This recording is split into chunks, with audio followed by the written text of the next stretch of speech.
Howdy, folks. Happy Wednesday. Happy hump day. It is sunny in Buffalo, but it's very deceiving. You go outside, you think it's warm, and you freeze your gulunis off. So it's one of those days, Russ. Yeah, it's sunny here, but it's only like 46. We're really freezing here. Yeah, it's below freezing. So start us off the pre-show. Yeah. So here's the I want teams to understand, teams and PR from teams to understand the plight of the fans sometimes. So here's an example. I wrote an article yesterday for Full Press talking about some things that are going on in spring training, World Baseball Classic, what have you. And there's a pitcher, Andrew Painter, who's a big time prospect for the Phillies, supposed to fill the fifth spot, fireballer.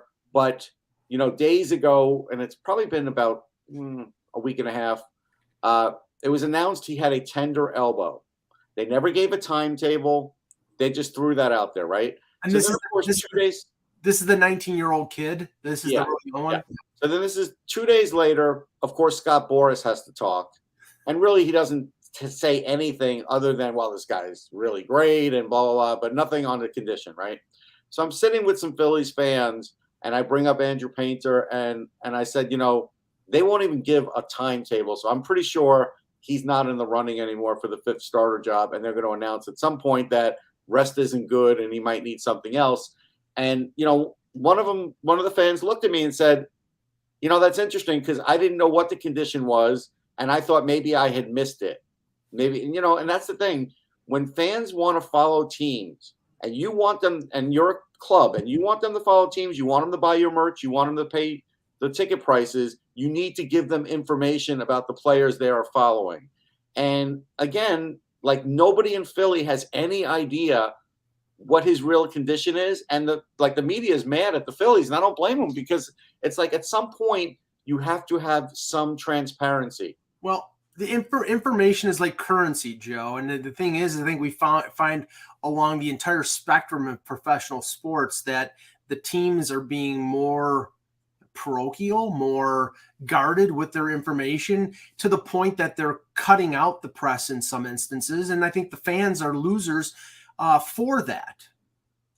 Yeah. I mean, the whole thing about PR is that it's to cover their own rear ends. Yes. That's the main point there. And they'll hold on to information as they see fit or until stuff gets out. Otherwise, then they'll have their own way to spin it and take care of it for themselves. It's a pretty thankless job a lot of the times. But the directives of how to handle a lot of those things comes from above them. Mm-hmm. And if you don't have people that are forward thinking or, want to get out ahead of things or really give a crap about whatever is going on, that puts them in a spot because they have to play the balance because PR handles the media side. You have to handle reporters, how we handle, how we come at them about stuff, and also the people above them who want the message to be whatever way they want it to be. So it's a hard thing to do, but I guess ultimately it falls on PR's head to pick the direction. But if they get a directive from above that says, no, this is how we're doing things, you figure it out. Well, that's pretty thankless. Right. And I just want to point out, that's the chain. The chain is then we, the media covering, have no idea, and the fan has a less of an idea. And now you're expecting that fan to still stay interested in the product. It's a hard sell that way. It is. Yeah. Yeah. No, it's really tough because then it's like nobody knows what's going on. And then you're not finding out anything. And then you're just stuck. Everybody's kind of, well, all right, well, instruct us. What's going on here? Just let us know what the deal is. And then, if the buck is just keeps getting passed around the circle, all right, why should I care? Yeah, just a note on the NFL before we get started with our two particular, the team that I follow in the team that Joe, we're both in Buffalo and Russ is a big Jet fan. The last 24 hours, we got Woody Johnson flying to California with the hierarchy to basically bow and scrape before Aaron Rodgers, begging him to come, which jet fuel. Well, It depends. I mean, if they actually sway him, I mean, it's tough to me. It's tough for me to believe that he's going to turn down $59 million for next year, which is what he would get if he comes back either with the Packers or with the. Well, let me give you one idea. Okay. So, of course, there are Jet fans that are like, hey, look, we'll just get him for a second-round pick, and it's only money. If you think you're getting Aaron Rodgers for a second-round pick, you're high. Well, so let's talk about. Well, what they might do, Russ, is they might convince him to say, okay, wait for the Green Bay to cut you. It's not going to happen. Yeah. Green Bay is not going to cut him. That's the point. What's going to happen here is the Jets will either give up like 2 firsts and a lot of money to pay Aaron Rodgers, or they won't get him, and it's really up to him. The issue is, and this is the bigger issue that doesn't get talked about, so one of the best D tackles in the league and their best player, Quinnen Williams, is due a new contract. If you think he's going to get what he's asking for and you're going to pay Aaron Rodgers $50 million, it's not going to happen. So I don't want Aaron Rodgers. And Joe, with the Bills, I mean, it seems to be a little bit of a seed change going on. Leslie Frazier is retiring for a year, which is bizarre. We don't know if that's, basically their easy way of saying we don't want you back and we'll just move it off. And then like after a year, he retires or he goes someplace else. But now it looks like Jordan Poyer is going to depart. And I thought they were going to re-sign Tremaine Edmonds, but Schefter reported today that he thinks Tremaine Edmonds is going to go for the big money in free agency and leave. So, that's 2 big pieces and 1 big guy on defense in terms of the coordinator, and a lot of changes in Bills land. Well, the whole thing with free agents is that they're what, like 40, 60 million over the cap. Like, who are they signing? Like, they're not signing anybody. Like they have 9 contracts you have to restructure to try to sign one person and figure it out from there. I know it's, again, going back to the PR thing. I know it's PR spin, but when Brandon Beane says they signed Von Miller last year, that was their big signing for that year and this year, and the years, the years of that deal. So, I don't know how anybody could expect those guys to take, hometown discounts. Matt Milano did, but he's, whatever, you look at the situation at that point, you're like, well, this team's probably going to win a Super Bowl in the next 2 to 3 years, which is still can happen. But it's so much more difficult now because Allen's contract is $45 million a year. And that's eating up a lot of your cap, which, hey, fine, he's the best player on the team. You can deal with that, but you can't have all the luxury items. You can't have 2 all-pro safeties and, a high-end, young linebacker and a high-end D tackle and a, all-time edge rusher on defense. You just can't have all those pieces. Tre'Davious White, can't have him either. Like, you can't have all these guys and expect they're all going to be able to stay. So the whole thing with Frazier is fascinating to me because it screams of McDermott saying, I could do this better than you, or White saying, like, whatever, man, just, I need a break from this. It's your defense. You can take care of it. But it's very strange. It's very strange to see it. And I don't know, man, there hasn't been rumblings with McDermott, but I know the fans are just kind of like, all right, man, just get to it. Like, let's stop screwing around here. Let's get this done. And if he's running the defense and the defense isn't as good as it's been, then he's in trouble. It's going to get ugly. Yeah. All right, let's get the show started. Joe, you when I introduce you, just go first. Hello, Hockey World. Today is Wednesday, March 8th, 2023. Hi, I'm Joe Yerdon with Bleacher Report and Noted Hockey. Russ Cohen, Sportsology. And I'm Michael Agello, and this is the HockeyBuzzcast here on HockeyBuzz.com. All right, we'll start with the games last night, and there was a lot of interesting stuff, a lot of drama. Now, Russ, we'll start off with the most notable incident, which was Anthony D'Angelo deciding he was part of an Olympic javelin contest because he decided to go rogue at the end of the Tampa Bay Philadelphia game and check out whether Corey Perry was wearing a cup. Yeah, and it was an odd time too because, like, again, look, if you listen to the Flyers broadcast, they were in the game, right? Because it was 4-2 and they pulled the goalie. They weren't really in the game, but they had pulled the goalie, and he did it right after they pulled the goalie. And I've never seen that ever in all my years of hockey, probably because of the stupidity of it. But I just have never seen it. And so it makes you wonder. You have to put together a little bit of a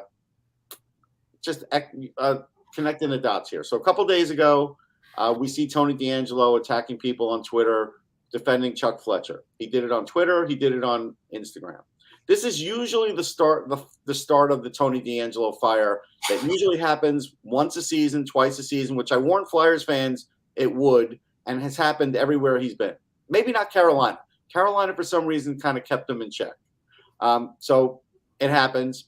A day later, he does this in the game and comes completely unhinged after the game, trying to get him off the ice. He gets, buried by 4 guys on Tampa, which I don't blame them. And he made Corey Perry look like a victim, which is hard to do. So at this point, the Tony DeAngelo signing was not only a disaster, you lost picks, you gave up $5 million cap space, but now he's probably not even tradable. So the other part about this, though, is that the coach didn't really mind the aggression part. He just minded that he went over the line. And he pretty much said that post-game. And that's another issue, I think, going forward with the Flyers. Like, if that's the kind of team you want to be, you're going to have more of these situations.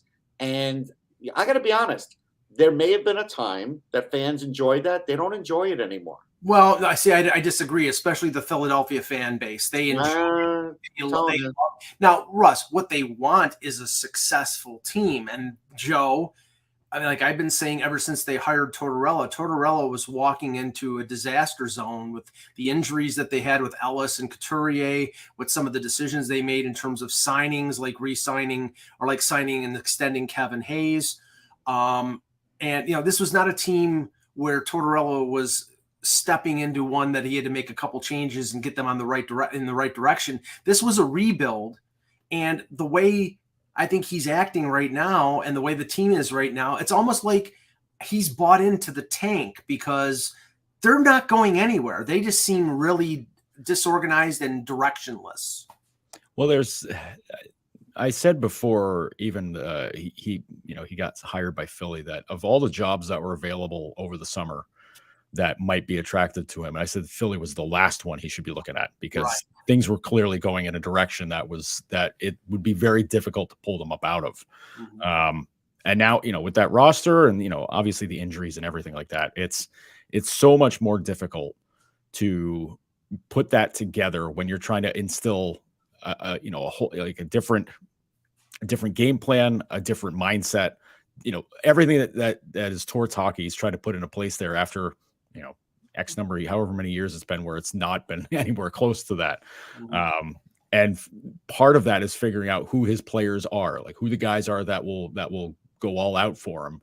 And seems to me DeAngelo is one of those guys for him. Just he's too much of a wild card, which in the end will end up costing him Tortorella's favor. But this was going to be an awkward process all season long. And obviously when you're without Atkinson, you're without Couturier, whatever's wrong with Ryan Ellis. He's done. No, Ryan Ellis is done now. Yeah. So it's asking a lot. It's asking a lot out of the group that they put in there, but man, oh man, it looks like a bit more. I mean, they acquired Brendan Lemieux on top of it. It's a team that's going to be pretty unlikable, period, as the season goes on. Yeah. But I'm just telling you, Mike, fans, I know you think they like the fights. They like an occasional fight. Fans, and they do want a winner, but fans aren't liking what they're seeing generally out of this club. And it has nothing to do with the culture. Like, the culture is better, but everything else is bad. And there's a lot of things that are going wrong. The power play has stunk all year. Right. There's things that go wrong that it doesn't matter that aren't on Chuck Fletcher that the coaching staff hasn't addressed. And that's part of the problem too. Well, okay, I'll say this. When you're feeding the fan base bread and circuses, when it's like, which is, okay, we're going to put a bunch of tough guys out there and we're going to fight, but our team sucks. That they won't buy into. I mean, if you remember, Joe, back in like the 90s with the Sabres, when they had Brad May and Barnaby and Robert, they weren't a good team. They eventually made the playoffs under Ted Nolan, but they entertained the fans with a lot of aggressiveness with like 4 or 5 guys with over 300 minutes and penalties, but that was essentially a young team. And then they got Hasek, and then they had Hasek, and then they made themselves into a playoff team. But that team wasn't that good. They entertained with physicality. And I don't know. I think for a time frame, Philadelphia fans might be satisfied with just a team that mixes it up, but eventually they want that team to be good. Well, yeah, I mean, that's without a doubt. I mean, obviously they want the team to be good. It's been a little while since winning the last cup, obviously, but I think if there's a way to strike a balance between being like the classic sort of broad street bullies sort of way, right, and being a good team, like that's the perfect mix. And I think that's what a lot of the GMs in the past, certainly Paul Holmgren was trying to do that for a long time, was trying to strike that balance between being both a physically intimidating team and an entertaining team, and a team that wins. I mean, you can be entertaining and not win, and there's that burns out pretty quick.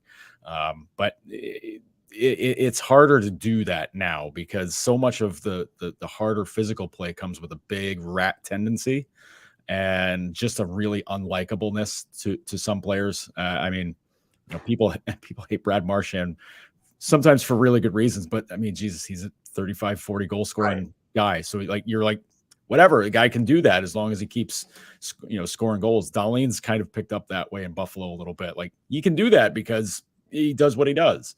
Guys like Tony DeAngelo can't do that because he can't defend. And, sure, the points are great. The power play ability is super, but you can't be going out doing that. Even if it's Corey Perry, can't do that. Right. And DeAngelo did get will be called in for a hearing with the NHL's Department of Player Safety. Excuse me, not public safety. Public safety too, maybe. Now let's switch to the race in the East, the playoff race, because there really isn't much of a playoff race in the West unless it's positioning, and Calgary is the only one within range of challenging for a wild card spot. But the race in the East, Joe, is getting pretty interesting. And last night, you had Pittsburgh falling behind Columbus 4-0, coming back, rallying, and winning in overtime 5-4 on a Sidney Crosby overtime goal. You had the Panthers beating the Golden Knights 2-1, Bobrovsky with a good performance. And then you had the controversial game at the UBS Center where in a 2-2 game in the third period, Hudson Fasching directs a puck into the net. It appeared to be, then here's the big key 3 words, a distinct kicking motion. They ruled it no goal. They went to Toronto. They took 5-6 minutes, and then they came back and said it was a goal. I'm sorry. I don't know what the F distinct kicking motion is anymore. I'm tired of it. They either let everything go in that's kicked or nothing. It drives me crazy, but I mean that's a loss that really kills the Sabres. Yeah, it's not great. And what's extra tough for them is that they play the Islanders one more time, and it's the same situation where they play a home game the night before, and then they're going down there to play against them. Like it's pretty rough. Set the goaltending up differently then. Set the goaltending differently. I guess I guess at home. Have you better goalie at that game? Well, how's a goalie supposed to stop a puck that bounces off the first goal goes off defender's foot, slides in front. The second goal bounces off a guy in front. Nobody's guarding the guy out wide of the net. And then, Fasching's allowed to hacky sack a goal into the net, really. Which I don't know. I've gotten to see screen captures of so many pieces of the rule book this morning, which I'm just like, okay, guys, just let's relax. The issue that I find here is that the rule book itself is pretty conflicted because there's rule 30 whatever that explains the kicking motion thing, but then there's rule 78.5 about disallowed goals, which explains exactly what had happened in that situation where any part that's not the stick where it's directed to the net is no goal. And it's exhausting. Like the game itself is exhausting. Islanders fans are all ticked off because everybody was rightfully roasting the way they play the game. We lived that. The league almost died because of it. Get it out of here. But But I mean, it's just, man, oh man, it's really clear what Fashing's doing. Like, he knows exactly. Yeah, I'm going to say this. I just watched it because I didn't watch it yesterday. I'm showing it here again. Here. I watched it somewhere better, Mike. But I'm kidding. I'm sorry. That is friggin' Pele. That is ridiculous. It's not Pele. He did it very slight, but he was moving forward. And so to me, it shouldn't be a goal because he is moving forward. I get it. The league, again, it's crazy with with that and goaltender interference. They're going down the NFL rule where, what's a catch? Like, that's, we're heading down that highway. It's what gets me is that was. Wait, hold on. So Joe Morello, explain the difference between what's a redirect and what is a motion that you're not supposed to do to get in a goal when you don't actually have it on your stick. Yeah, Joe, the whole Islanders hate Joe. I want you to explain what a redirect is without using your stick that is legal. Joe, the whole point here is that distinct kicking motion is not defined. Right. It's not. I think it's rule 37.4, and it says distinct kicking motion, and then in the description it says if the player is doing a distinct kicking, they don't define it. They just leave it's completely subjective, and that's the whole point. Well, here's the part where I hate that we have to go through the rule book. I know. Listen, nobody wants to go through the goddamn rule book. But like, it's like, okay, it says that in rule 30. What was it? 30 whatever. 37.4. Look at 78.5, where apparent goals shall be. I hate doing this so much. Apparent goals shall be disallowed by the referee. Appropriate. Blah blah blah blah blah. Number one, when the puck has been directed, batted, or thrown into the net by an attacking player, other than with a stick. Right. When this occurs, it is deemed to be and to be done deliberately. Then the decision shall be no goal. A goal cannot be scored when the puck has been deliberately batted with any part of the attacking player's body into the net. Right. Well, that's kind of exactly what that looks like to me. That's what it looked like. It wasn't that he strided and it hit off his shin pad. He put his leg out there and deflected it into the net. Now, this is the thing. Okay, I understand the reason why the NHL will not say anything that goes off anything, if it's directed or not directed, it's a goal, because they don't want to see somebody put their skate out and cut somebody's throat like Clint Malarchuk. I get it. Safety wise, especially with these blades being, razor sharp, I get that. But you have to come up with a better method other than an undefined, distinct kicking motion where, like, if this costs a team a playoff series, there's an insurrection going on in that city. This is the same as Reggie Jackson sticking his leg out in the 78 World Series. No, it's not his leg, his hip. Yeah, his hip. I remember it. Well, his hip is attached to his leg, Mike. It is. And so, and he did that purposefully, and this was purposefully too. In the buttocks. The thing, what gets me about it is that we get, those attached to that cover the team, we get the email from the situation room telling us the explanation. The explanation just said, it wasn't a direct kicking motion. It's a goal. Like, I need more of an explanation than that. I need the referee to basically be like, okay, here's 9 reasons. I need him to do like the David Letterman top 10 list. Here's 10 reasons why that one's a goal and it counts, because it was pretty clear watching Granato after the game that he was not given any sort of full explanation about it. No, he was miffed about it. He was completely miffed. And then, insult to injury, they felt that they got high sticked a couple times in the game. It was completely missed. 2 guys had cuts on their face that, somehow just doesn't get seen, which that's a whole other discussion about how questionable refereeing has been everywhere, because man, oh man, this doesn't feel like a prep for the playoffs kind of officiating, which you see like calls lessen as the season goes along. This feels like just guys flat out missing stuff and not paying attention.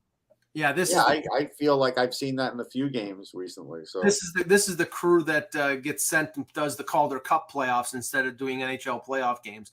Now, right now, the Islanders are in the first wild card spot with 74 points, 66 games played. Pittsburgh's got 3 games in hand on them. They're at 73 points. Florida is at 70 with 65 games, so they have a game in hand on the Islanders. Ottawa and Buffalo both at 68 points with 63 games. So that's 3 games in hand on the Islanders. Ottawa also did a major choke job, losing 5-0 to Chicago earlier in the week. So, Joe, I think that's realistic here. I know that Washington's at 68, but they've played almost the same amount of games as the Islanders. How do you see this playing out right now? We've got between 17, 16, 17, 18, 19 games left. Where do you think it's going in the race in the East? It's felt like it's been waiting for Pittsburgh and the Islanders, honestly, to kind of pull away from the group, because they're the teams that are more set for this. I know Washington should be in that group, but it sure feels like they've decided to kind of move on from things. And I mean, they're still right there, this is the thing. Things can change in an instant. Some team gets red hot here for a couple weeks. 5 wins in a row. That's all it takes. Yeah. Right. So it's not something where, a lot of fans of Buffalo are like, they got to win 15 of the last 20 to make the playoffs. And I'm like, no, what? Like, what? Have you watched everybody else play? Like, no, they don't. Like, this is a total rock fight for the wild card spots. The key is just not losing, 3, 4, 5 in a row, because then you do that, you're toast. So, it really, I can't even say it comes down to strength of schedule, because, everybody's kind of close. We see Buffalo beat Tampa Bay, and you're like, wow, okay. But then they lose to Columbus, and you're like, wow, okay. I think Buffalo needs to go, say, 12-6-1, which is not unreasonable. That's not ridiculous. I mean, their problem is, I look at they're 19-10-2 on the road, and they're 4 games under 500 at home. And that's, in the end, if they don't make the playoffs, that's what's going to kill them. The interesting thing is this. I just went through the home schedules for Ottawa, the Islanders, and Florida. Florida's got the most home games with 9. It could end up being that. Yeah, it's possible. It could end up being that as being the difference, simply because all these teams are good at home. All these teams are mediocre on the road. Well, 6 teams within 6 points with, like I said, between 16 and 19 games. So we've got 5 weeks left to go in the regular season. You're probably right, Joe. I think some of these teams will just sort themselves out. And if Ottawa, I don't think Ottawa has the goaltending. I'm not sure about Buffalo. Like, I would have preferred Buffalo if they were going to take a legitimate. I thought the Greenway deal was a really good deal. But I think they needed to upgrade their goaltending ever so slightly to have a chance. Like, even a James Reimer for a draft pick would have been an upgrade, and they didn't do anything. They just decided to stick with the 3-headed monster. And I think, again, that's going to kill them. I think if this was next year, goaltending's addressed. I also don't think they would be carrying 3 goaltenders at this point a year from now. Like, right now, they have to get some things figured out. And the only way you can do that is go do it. Like, go play it and figure it out. We'll see who, if anybody, is our guy, because, Anderson's been fine. Like, Anderson's been their most consistent guy. It's just he can only play once a week. Right. So you're hoping Comrie or Luukkonen, one of those guys, can just take the job, run with it, and go hide and carry you forth while, in between Anderson starts. Yeah, that's what you're hoping to see happen. And that's really tough, because you can't get on that, Right. It's so hard for a guy to get in a rhythm. And, like Luukkonen, I thought played very well last night. Just freaky, fluky goals, whatever. Yeah. It's dispiriting, but like, he played. He's the one that probably does need to step up. I don't know if Comrie has it in him. Luukkonen certainly has it in him. He just hasn't had it in him this year. Yeah. But I look at the Panthers. They got 9 home games. That could end up being the difference, because they still have a game in hand on the Islanders. I think Pittsburgh's a safe team, because Pittsburgh has figured out how to gain the leaky point. Mm-hmm. They are now masters of getting games to overtime and getting that point, and they've been doing it. And they do a few more of those, and they're safe. It's a good way to soften the blow, because if you're only splitting 1 point with the team you're competing with, or anybody else, like, you're either not losing so much or they're not gaining as much. Right. And the rest in the East, last night, basically Toronto and Tampa held serve. Toronto came back late in the third, beat New Jersey 4-3 at the Rock. Tampa Bay beat Philadelphia. So Toronto has a 5 5-point lead for second place in the Atlantic. And Joe, the Leafs got some good news yesterday that the broken finger to Ryan O'Reilly is only going to keep him out about 4 weeks. They I know that a lot of people are thinking potentially his season was done. We know what broken fingers are, unless it was something like a metacarpal or like a knuckle. It was probably 4 or 5 weeks. So he'll have, if they stick to that time frame, he'll be back with about a week and a half to go in the regular season. Yeah, that's I don't know. There's a lot of injuries that could be really bad for you. One where you can't stick handle, can't do anything with it. I can't, like, off ice workouts, like that stinks. Like, you can skate, you can keep in shape, you can do all that stuff. You'll do that. That's fine. But the stick handling stuff, I mean, he's so good. He's so good on the draws. He's so good in the corners. Right. Fishing pucks out. Like, I'm surprised this kind of injury hasn't happened to him more often through history. But if there's something that's comforting for Toronto, it's that the second he jumped in the lineup, it was seamless. Like, he fit in perfect. Right. I mean, it helps when John Tavares is like, you know what, I'll go to the wing, you go to center, we're all good here. And then you slap Marner on the right side. Gee, that's pretty nice. So I'm not sweating it too much for the Leafs, because, I mean, listen, you make all those trades for a reason. Well, I'm sweating it until I see Tavares play. I am.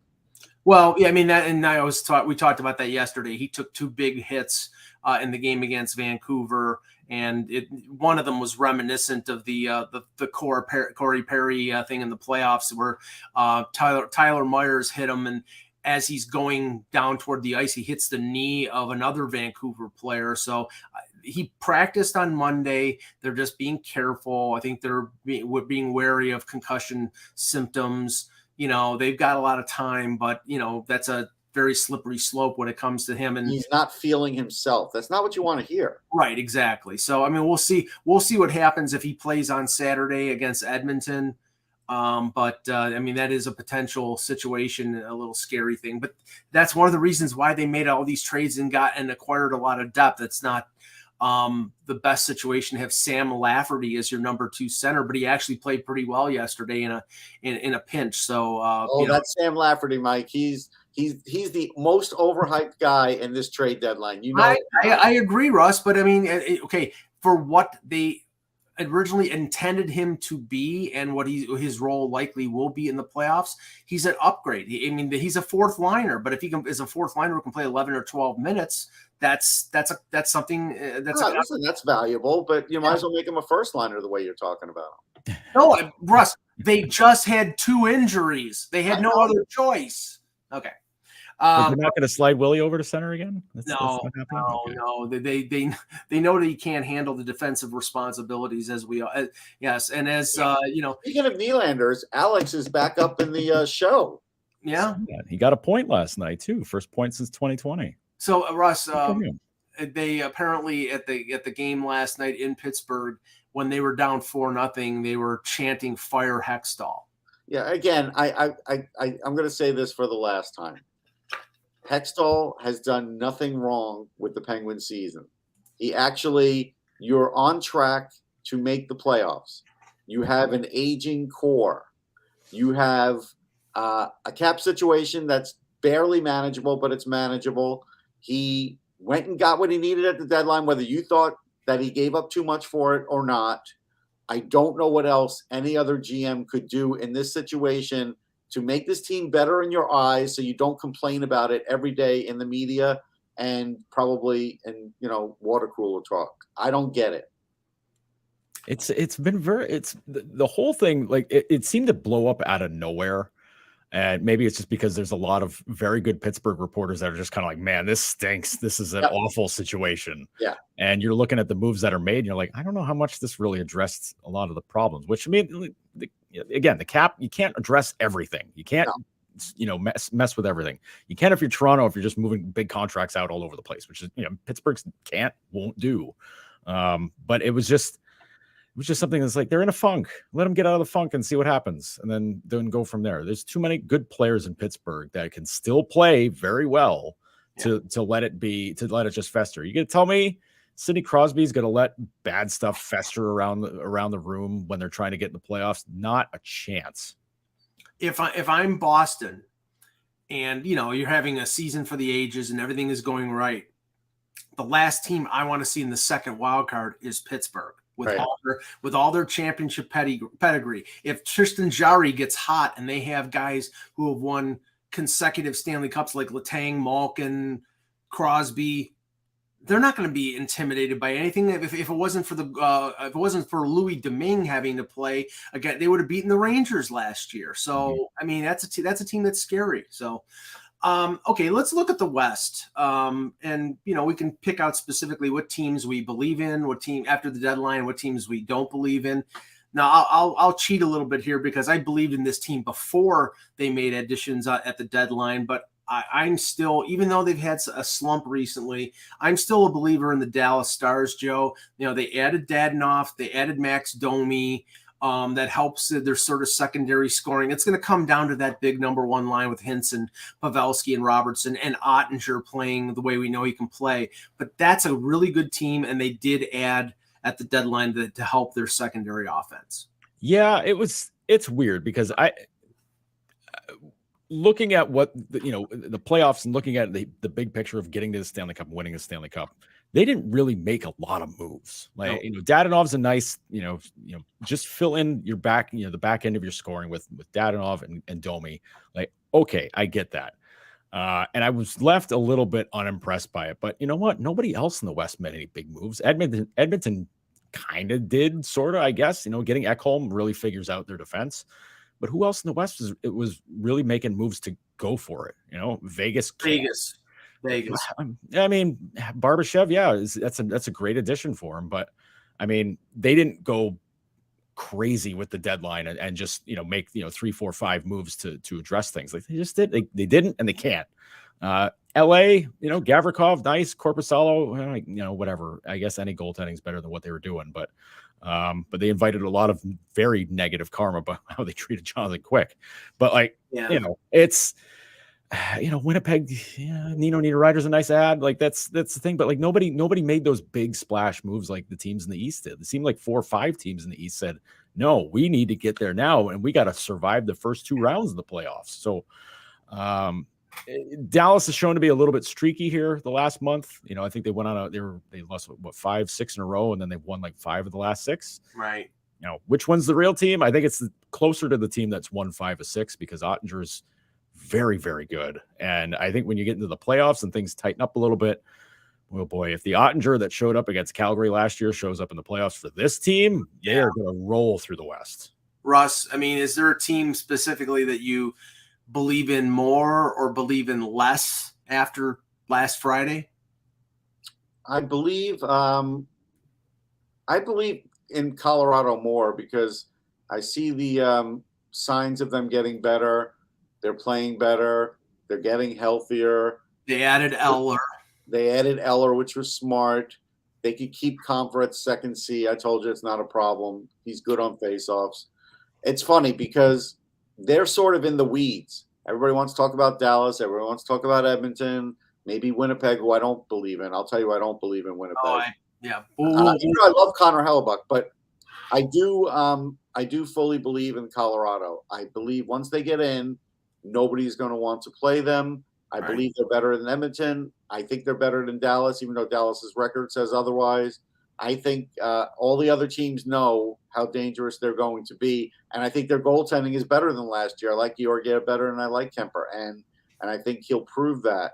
So, and nobody talks about Georgiev anymore. Like everybody's worried. Everybody's worried about Georgiev. Can he be a star? Well, nobody talks about him, so I guess it's okay. I guess he's done okay. Well, what happened to Pavel Francouz being the next, Ack was always talking about Pavel Francouz being the next Henrik Lundqvist or something like that. But Joe, I mean, I think that's to Colorado's advantage. They've sort of flown underneath the radar, and Landeskog has been out for most of the year. He's going to be back for the playoffs. Makar had an injury. He's back or will be back. I think I agree with Russ. I think, Kemper with his eye issue and everything, and last year in the playoffs, now they have Georgiev, who's had a pretty good year. Really, I don't think that, I don't think they have the pressure on them that most incumbent Stanley Cup champions have, and they could surprise. Yeah. Colorado for me is the team to really be wary of, because if I'm Minnesota and I'm staring at playing them in the first round, I'm so annoyed. I'm so ticked off. Things are And going great, but it could just end like that. right. And you got them knocking on your back door, and then you're knocking on Dallas's back door for the lead in the division, but then it's like Colorado's ripping up right behind you, and you're like, what the hell, man? Like, come on, like, give us a break here for once. But and Edmonton's not, well, no, sorry, Edmonton's in the other division. My bad.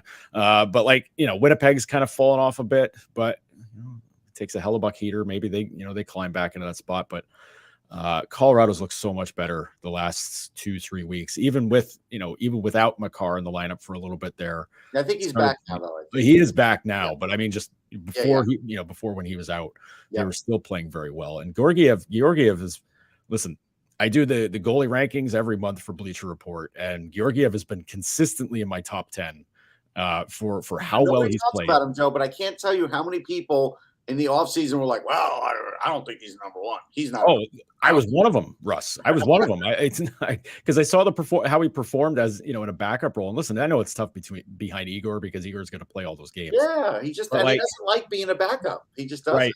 Right. And he did not play very encouraging, but there was something there. I mean, you'd see it every now and again. Oh, yeah. You'd be like, well, why can't he do this every time he backs up? And then he played 5 in a row because a goalie was out. You saw the best of Georgiev then. You didn't see the best when he's playing once every 2 weeks. Oh yeah. So the fact that he's been playing so well in Colorado is really nice to see, honestly, because sometimes when you say like, I ain't buying it with this guy, and then he takes off, you get a little defensive and be like, well, I just still think he stinks.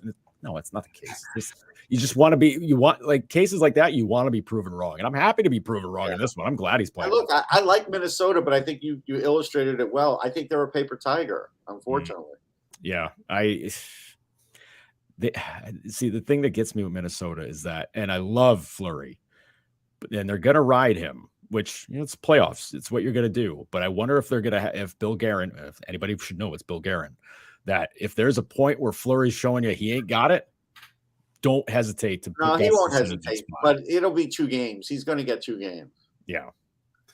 Now, Russ stole my thunder in terms of the team I don't believe in, and anybody who watched this Buzzcast over like the last decade knows that I'm not the biggest fan of the Edmonton Oilers, but it's not a personal thing. It's just I don't like the way this team is structured, and honestly, they made a minor tweak up front with adding Nick Bukestad, who's a big body, but he's a bottom 6 forward.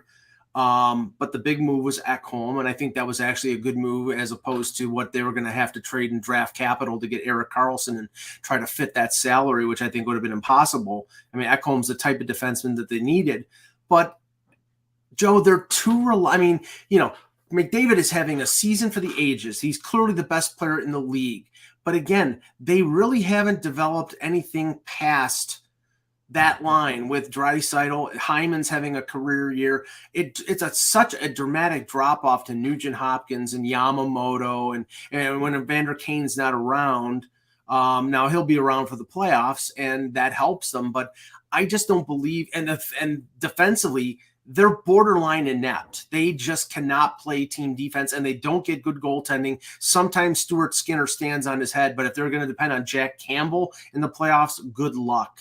We were saying after the first intermission of the game against Buffalo the other night that if Campbell was starting that game, Buffalo's ahead 5-1, 5-0 after that first period.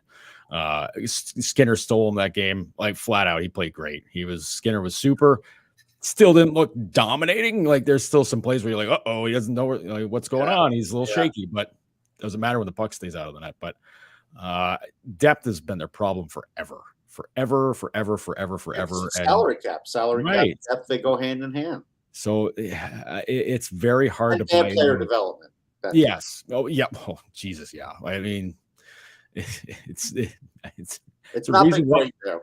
It's a reason why the Sabres for a little bit we were saying like, they're Edmonton East because if they didn't hit on the first round pick, they didn't hit on anybody. So, but it's such a horrible lack of depth. And even the game that I watched the other night, I didn't really notice Draisaitl apart from maybe a couple opportunities. One was the assist to Nugent Hopkins for the goal they had, but it was basically a non-factor most of that game. And you get into the playoffs, man, you can't have a guy like that just be a nothing player, for game in and game out, just because, everybody's got a clue in McDavid. Yeah, he can beat him a lot of the times, but if you just put it all on his shoulders, man, you ain't going to go far. Here's my astounding stat of the day. I think it is.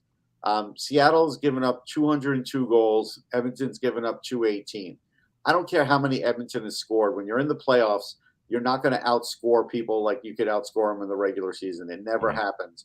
And Seattle does it with team defense. I'm not, sold on their goaltending, but they do it with team defense. I've seen Hackstall do it at least once before, and he did it in North Dakota all the time. So that's the problem, is how much more talented are the Oilers compared to Seattle? A million times. But the system in Seattle is better than what the Oilers have because they can't play defense. Look at the depth of Seattle's scoring. I looked at this recently, and it goes down about 12 guys. It's honestly about 12 players deep, with guys with numbers where you're like, wow, okay, not bad. You don't have anybody blowing you away. Right. You don't have anybody with, they do get secondary scoring, and Edmonton doesn't. But it's, instead of having like 1, 2, 3 guys with 60 plus points, they've got 10 guys with about 30 plus points. Yeah. Daniel Sprong has got like 4. He's a fourth liner, and he's got, I think, with 14 or 15 goals or something like that. So, it's really impressive what they do. But man, the goaltending, I can't. Goaltending and their penalty kill, which might be the goaltending, are horrible. Yeah, but I mean, just think about it though. But they're better defensively than Edmonton. They are 100%. Now, 100%. Now, and it has nothing to do with the Quick deal, but unless Korpisalo continues the way that he played with Columbus, I'm not a believer in the LA Kings right now. Right now they're tied with Vegas for 82 points. They're 2 points ahead of Seattle. They're 7 points ahead of second wild card. So they're at least going to, I think, barring just a major collapse, they're going to finish in the playoffs. But Joe, I don't think that they improved their goaltending so dramatically that they had to go down the road of doing what they did and stabbing. Okay, Alan Walsh should be sending out the picture of the sword being stuck in Jonathan Quick's back rather than Marc-Andre Fleury. Wow. Yeah, they did him dirty like that. That's, you don't treat a guy that you're going to retire his number. You might build a statue. I mean, they're building statues for Dustin Brown. They might build one for Quick down there later too. He's the best goaltender in team history, and you're just kind of like, all right, bye, see ya. Just we're tossing you off our team to go. But if you really want to nitpick, Joe, why did they build the Brown one before Quick? It's because Brown retired. Yeah, it doesn't matter. Yeah, that's why they did it. No, but it doesn't matter in the lexicon of who is more important to the team. It's Jonathan Quick. You raised on that statue. 100%. I mean, if you're talking about players that are still playing that are important, I mean, Drew Doughty's going to get a statue, or Kopitar is going to get a statue. They both won Stanley Cups, two Stanley Cups. They're big players on those teams. So Quick is done and give them both a statue at the same time. But you can't why give Brown a statue before Quick? It makes no sense. Brown retired. That's why. Oh yeah, so that's the reason. It's because he retired. He retired, and he was the captain. Dave Winfield retired. Did the Yankees give him a monument? No. Well, wow, please. Steinbrenner wanted to bury him, under the East River, but that's a whole different. On his back, pigeon killer? No. I'm glad me mentioning the statue got Russ all fired up about that, because if you think about it, it just doesn't make sense. Russ, did they give George Foster a stat? Oh, never mind. Sorry. But listen, Dave Winfield's at least a Hall of Famer. George Foster, come on, man. Well, that's made him like a Hall of Famer. You better, Mike. I just I don't know. I think it's one of those things where Rob Blake's brain got clouded because Copley played better than Quick, right? Not by much, not by leaps and bounds. He just he wasn't Aiden Hill good. I get it. Right. And I mean, you get clouded by that and being like, well, we got to move some salary out. We'll move Quick, and then not include him in the conversation. By the way, speaking of nebulous timetables, Logan Thompson, he's nowhere near close to being on the ice. No. That's the timetable they gave. Yeah, they're in a bad situation. They are in Vegas, but they're a good team. But man, they need somebody in net, and Quick's not the guy. Now, the Kings would have been better off to say, wink, wink, nudge, nudge. Hey, Jonathan, do you feel like a stomach muscle pull that you might be able to, put you on LTIR for the rest of the year? Yeah. He's not that guy. That's the problem. Well, right. And that's the thing. Was I think one of the things that made it that they wanted to trade him is that Quick doesn't want to retire after the year. He wants to keep playing. And I think the Kings might, to me, that's an issue you deal with after the season, right, and not at the trade deadline when you ship him off to the worst team in the league. And don't tell him. Right. And then if your whole thing is like, well, we're not going to bring him back in the offseason, wait for then. Like if you don't want to negotiate like another contract with him, wait till after the year's over. Don't pull stuff like that. Corpusalo's going to bring him a cup. That's why, Joe. Right. Listen, and when they bring him a cup, you'll shut up. I will. But when John Quick in Vegas beats him in the first round, then it's a different story, because we all can see that first round matchup has to happen, right? Doesn't Seattle need to win the division for Vegas and the Kings play each other? Like, I know that's the story that everybody's dreaming up in their heads. I still don't have Quick being the winning goalie in that. I don't. They're not starting Aiden Hill over. It would be Logan Thompson. He'll be back. I'm not so sure about that, Russ. Yeah, I think he will. Okay. We're still talking 3 weeks, 4 weeks away. It could be Laurent Brasseau. It could be Laurent Brassois. Excuse me. I always mispronounce his name. It's Brassois. What is the Logan Thompson? Does anybody know what's wrong with him? Who? Logan Thompson. I think it's stomach muscle. I think it's core. He'll be back in 3 or 4 weeks then. He's been out for 2 months, I think. Yeah, but he'll be back. Because he's been out that time. He's been out since February 9th, lower body. Okay. Yeah, it's February 9th. It's not 2 months, Mike. He's been out officially a month now, so yeah. Right, 1 month isn't 2. That's all I'm saying. Even in Buffalo, he's entering his 2nd month. How about that? That's fine. That's good. That's accurate. All right, we'll end there on a high note for Russ, at least. Thanks, Joe, for being on the show as always. We'll be back tomorrow with another edition of the Hockey Buzzcast. For Joe Yerdon, for Russ Cohen, I'm Michael Agello. Thanks for watching, and remember, without the buzz, it's just hockey.